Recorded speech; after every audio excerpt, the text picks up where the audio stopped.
everyone, it's Tara. Welcome back to my channel, Tara Talks Books, where we talk everything bookish. So today I'm going to be doing the end of year book tag, and I know it's only like the 19th of December, but I'm likely only to get through 2 or 3 more books, and if those are really ones that are like standouts, then I will let you guys know in like the comments below. First question is most disappointing read of the year. And so maybe this wasn't necessarily one that I like hated or I didn't enjoy. It was just disappointing and maybe like it didn't live up to my expectations. The other one that was a bit disappointing is The Honey Witch by Sydney J. Shields. And that one was simply because the beginning of the book started off like the heroine was going to be like this strong and kind of like turn her back on society of that time. And then it kind of just, it started off strong and then it kind of just waned for me as a reader. So again, I gave it a 3-star, and you know what, you may enjoy it, but I just felt like it started off like that and then it waned. So that's why it was disappointing to me. But again, I still ended up giving it a 3-star. Number 2 is Underdog of the Year. And for me, that one's going to be This Spells Love by Kate Robb. And I haven't heard too much about this one, at least in my neck of the interwebs, where I watch like BookTube. But this one I hadn't heard much about, and I actually really enjoyed it. It's like a friends to lovers, bit of like magical realism, where she's kind of set off into an alternate universe where like she wants to forget her ex-boyfriend, but then she ends up forgetting not only her ex-boyfriend but also her best friend. And they meet in this universe and they kind of start like a romance. So she's like, do I want to go back to one where we're just friends? And so I really enjoyed this one. And I mean, I feel like it's an underdog just because I don't hear a lot of people talking about it. Number 3 is a book that was overhyped. And out of the books that I read, I would say Be Still My Heart by Emily McIntyre and Savar Miller. And this one just didn't hit for me. So I feel like it's a very popular book, but I just ended up giving it a 3-star. So I just felt like it was very overhyped for what it was. It was definitely like a romantic suspense, but I've definitely read better romantic suspenses. Number 4 is favorite book couple of the year. And oh my goodness, there are so many. I can't narrow it down to just one, obviously. But one is Robbie and Dominic, or Roberta. And this one's like a pirate historical romance, bit of captor-captive. She dresses as a cabin boy, but he kind of knows that it's her and gives her 2 choices. Either you can remain a cowboy and, you know, work on the ship, or you can join me in my bed and go ahead and be a lady while you're captive on this ship. And of course she says, no thank you, I'm not going to be seduced by a pirate, so I'm going to remain a cabin boy. And I loved this one. So Vanessa and Adrian from Life's Too Short. I loved this slow burn romance, and they're just such a lovely couple, and I love that they make it work, and it's just so good. Number 5 is favorite main character of the year, and that's going to have to be Sophie from An Offer from a Gentleman by Julia Quinn. And I just love Sophie. Sophie is such a strong character who has to unfortunately deal with some major negativity and some major like hardships in her life because of her stepmother, because this is a Cinderella retelling. And so I just really liked her as a character. And even though all of this that she's been through, she's very resilient, and she is also will give Benedict back his ridiculousness. She'll kind of like put him in his place, because it is a class difference as well, where obviously Benedict is in a higher class than she is, and she's just like, oh, poor you. So I just loved Sophie so much. Number 6 is a book that surprised you, and I'm going to have to say The Adventures of Amina Al-Sarafi by Shannon Chakraborty. And that's simply because I am not a big fantasy, like full fantasy reader, and I actually really enjoyed this one. It did follow an older character, and she was like a single mom, and she was a pirate captain, and of course that ran into some issues with that because, you know, it was historical fantasy in a sense because obviously women weren't respected. So, like her being a woman pirate captain in this story, I thought was really interesting. I also thought this was surprising because of the way it was written. I liked that it kind of told her story in some parts through a narrator, and then she would kind of like pop in and then be like, oh no, change it to this, or do like, she would say something to the person who's narrating her story. So it just surprised me because it was out of my typical genre and I enjoyed it. Number 7 is new favorite author you discovered in 2024. And that one's going to have to be Lindsay Lovis. I read Never Blow a Kiss by her, and this is the first book in the Secret Society of Governess Spies, and I just really enjoyed it. It was very like a different take on historical romance, just because you get a little bit of that mystery in there, and it's definitely, she's of the working class, and actually so is he, but he's made so much money that he can buy himself into the society, or the kind of, because you know they don't respect him the way they do a title. But anyways, so I just really enjoyed it. I also read Perfectly Wicked by Lindsay Lovis and really enjoyed that one. That one's more of like a witchy romance.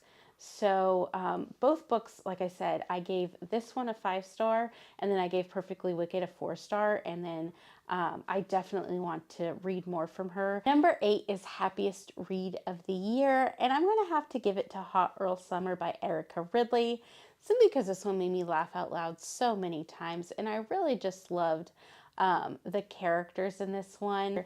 I feel like Elizabeth was like a strong, unapologetically herself type of character, and I really just love Stephen because he's such a cinnamon roll hero. This one, he is like an inventor, which I thought was really cool, and he makes contraptions.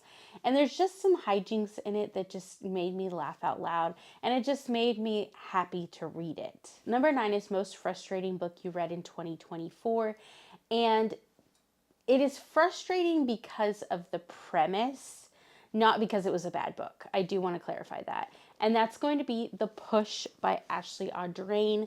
And the reason it was frustrating is because, one, I wasn't sure how it was going to turn out. And so I was like reading it. I was like, oh, please don't let it go this way, because if not, it's going to be frustrating. But then it turned a different way and I enjoyed it. But the frustrating part of it is that it is based off motherhood and the things that people deal with when they become a mother. And I liked that aspect because there are frustrating moments in motherhood, and sometimes it's the kid being a kid, but this mom had some serious doubts and things that were happening, and she was kind of told by like her husband and the people around that maybe she is going crazy. And so obviously that's frustrating. And so I think that's why, but again, I liked the book. I'm going to say that. I gave it a 4-star. It was a good book, but it was frustrating because, one, the husband in this book is a total ridiculous human being and does not support his wife. So that was frustrating. And then the idea of like people are not believing her. And so, yeah. And even some of the actions that the main character takes at one point in the book are a bit frustrating to understand. But again, I gave it a 4-star. It was a great mystery that definitely had some interesting, like unique, that it follows motherhood. Number 10 is Best Adaptation of the Year. And honestly, I haven't really watched any adaptations. I did start Bridgerton season 3, and I just haven't finished it because I haven't read book 4, which season 3 follows book 4. So I ended up reading 1 and 3 this year. I had already read 2. So I started watching it and then I stopped watching it because I was like, maybe I want to read the book. So I guess Bridgerton as a whole, the whole show, you could say is the best adaptation, but I'm gonna be honest, I haven't watched any, I don't think, this year. Number 11 is longest book you've read this year, and that one is going to have to be Iron Flame by Rebecca Yarros. Look at this chunky thing. It is 623 pages of dragons and Violet and Xaden. So I enjoyed it. I ended up really liking it. And then that ending, it makes me want to jump into the next book as soon as it comes out. I believe it comes out in January. Number 12 is shortest book you've read this year, and that one is Runaway Bride by Cassie Mint. And this one is a novella, kind of like mafia romance one. And obviously she runs away and he goes and he catches her. So number 13 is favorite cover of the year. And that one is actually difficult because I have quite a few that are just beautiful. So I think I have like 3 or 4 that I'll tell you. But the first one is A Reckless Match by Kate Bateman. I just really loved one that it is like a clinch cover, and it's just really, has really pretty colors in it as well. And then it even has like the estate in the background that I think is stunning. I have another one, No Rest for the Wicked by Lauren Smith, and I just love the colors in this one, and that her dress kind of fades into the ocean. So that's another stunning cover. And then the last one is actually another historical romance as well, and that is The Brazen Blue Stocking by Tracy Sumner. I love like the gold in this cover, and then like how the background just looks like it's like a historical room with like all the gold and like the crown molding. It just looks so pretty. I just loved it. So number 14 is A Book You Haven't Stopped Thinking About, and that one is going to have to be Carrie Soto Is Back by Taylor Jenkins Reid. This was one of the, I think, only historical fictions I read this year so far. If I ever finish The Nightingale, I'll let you guys know. But this one just, it like lives in my head just because I really loved the growth in Carrie in this one. And I just thought it was a unique one that it followed tennis. So it just kind of lives in my head rent-free. Number 15 is the cringiest book you've read this year, and that one's going to have to be The Duke and I by Julia Quinn. And if you've read The Duke and I and you know what scene I'm talking about, you'll know why. This one is a fake courtship that follows Daphne and Simon, and there is a scene in the book that I feel is definitely very cringy. So that one I'm going to have to say is the cringiest for that scene alone. Number 16 is Unpopular Book You Loved. I don't know that this is necessarily unpopular, but it might be one of the least favorites for people that I know of her books. And I guess that one is going to be The Friend Zone by Abby Jimenez. A lot of people, I guess this is their least favorite Abby Jimenez book.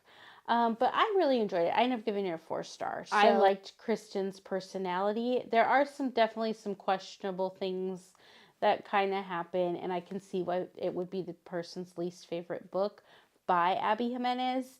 But like I said, I enjoyed it, so I'm gonna go with this one. But again, I don't think it's that unpopular, but it's unpopular with people that I know as far as like Abby Jimenez books go.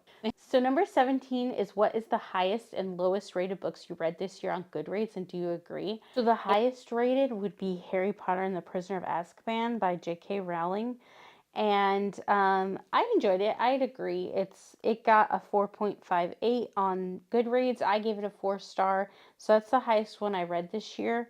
And I enjoyed it because I read it as like a read aloud with my children, and we read it together. The lowest rated one is The Royal Assignment, which was an Audible original, and that was by Terrence Gray, Aaron Day, and Ian Thake. And I would agree. I gave it a 2 star. Its average rating is a 3.19 on Goodreads. It just was an Audible original that just didn't work for me. There are some Audible originals that I really enjoyed, but this wasn't it. Number 18 is favorite quotes of the year. So one of my favorites comes from No Rest for the Wicked by Lauren Smith, and that one is, "You are like the sea," he thought, "deep, fathomless, full of fury, and yet capable of such soothing peace. I could die happy in your arms." And that's just amazing. Just a beautiful quote. So I think that's the only quote that I have like written down. I really need to get better at writing down like some favorite quotes from my books, because there are likely more from The Beast Takes a Bride by Julianne Long, and then Life's Too Short by Abby Jimenez, which were two of my favorite books this year. So I definitely need to get better with it. Number 19 is Book with the Most Unique Concept, and I guess I'm going to have to give it to Perfectly Wicked by Lindsay Lovis. And honestly, because this is a witchy romance, witchy contemporary romance, set in like an apple orchard. So it is really fun, but there's also a unique aspect to it that she does that other witchy romances do not. So I'm not going to give anything away, but I did enjoy that aspect of it. Number 20 is Book You Read That You Would Reread. I have a few of those. One is Life's Too Short by Abby Jimenez. I really enjoyed this one. I would reread it. I gave it a 5-star. Never Blow a Kiss by Lindsay Lovis. Again, another one that I really enjoyed and would reread. The Beast Takes a Bride by Julianne Long. So those are all the questions for the end of the year book tag. And if you'd really like to do the book tag, go right ahead. This was fun to do. Let me know in the comments below what book you would reread that you read this year. And if you just want to let me know that you were here and you watched, go ahead and leave me a star emoji because it's almost the end of the year and we'll be at a new year here soon. Like and subscribe if you'd like to. Bye.